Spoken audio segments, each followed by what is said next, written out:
One of the things that I found most interesting this week was from Ursula Franklin's book, The Real World of Technology, and the distinction she makes between explicit and implicit learning. So we have these explicit goals. This is what we know we're trying to aim at in terms of education. But then there's also a whole lot of implicit learning that goes on.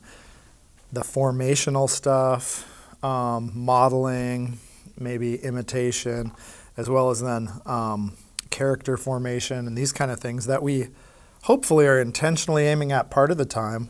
But a lot of that happens even when we're not intentionally aiming at it. One of the things that I've found interesting is the way that technology is changing how the relationship between explicit and implicit learning is taking place.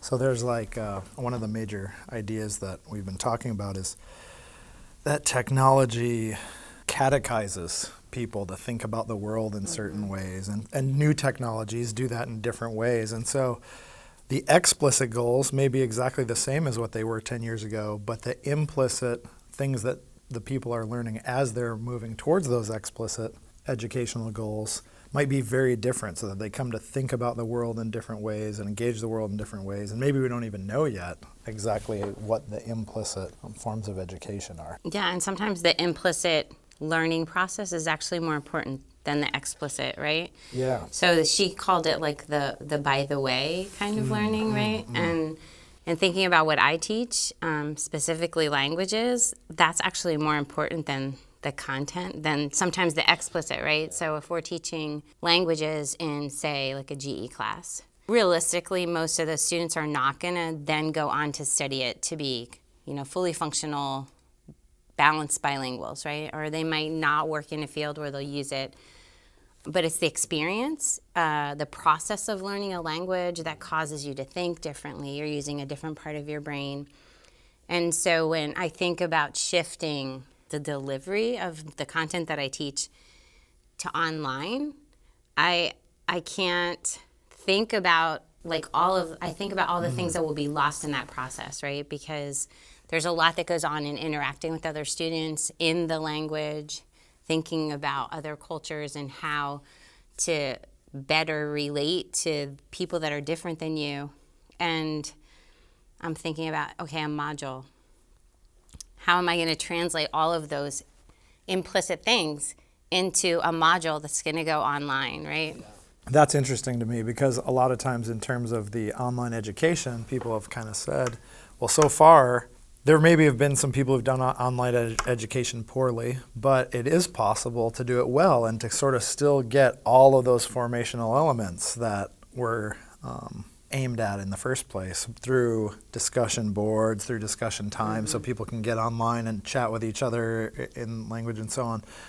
But what I don't think we know yet, or maybe haven't diagnosed yet, is what actually happens in that formative process. Certainly, forms of social formation happen, but it's now through this totally different grid rather than embodied person-to-person conversation.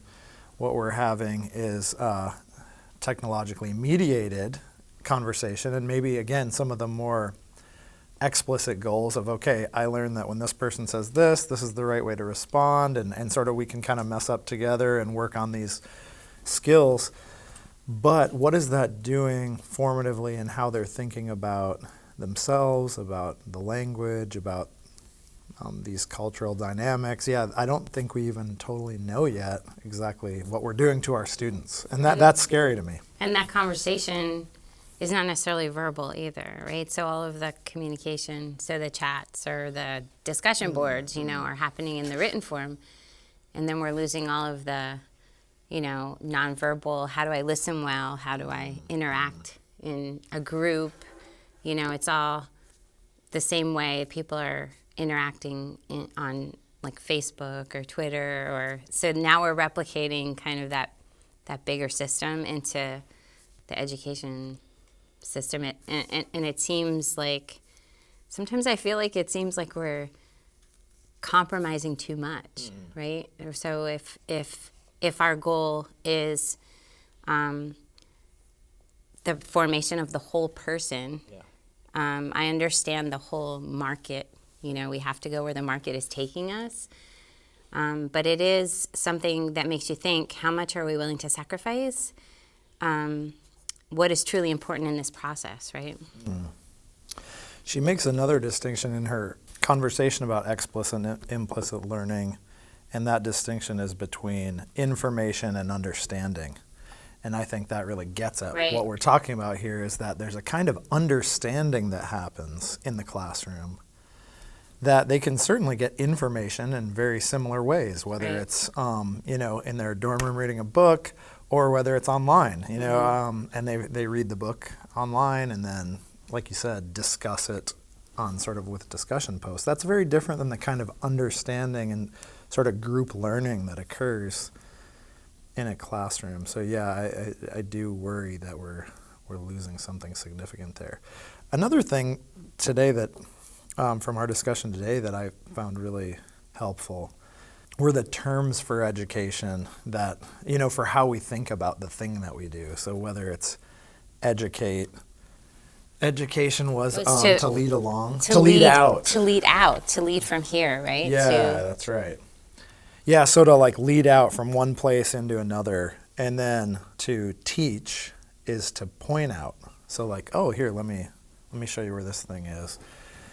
And then the German words Bildung and Wissenschaft, and talking about how Bildung is this idea of forming the whole person, and how I do worry that just like the whole university in various ways, like the university model itself, sort of progressively is moving towards Wissenschaft. And if you can prove learning sort of a scientific knowledge of a field, then you've done your job Right.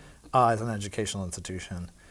But if we're actually concerned with whole person formation, the formation of souls, who can then live well as the people of God, then it seems like we just can't be satisfied with Wissenschaft. Now, we have to at least include it, but I mean, it has to actually be a fairly narrow part of our consideration. And Bildung, or, person formation, has to be a much larger percentage of what we're actually concerned with.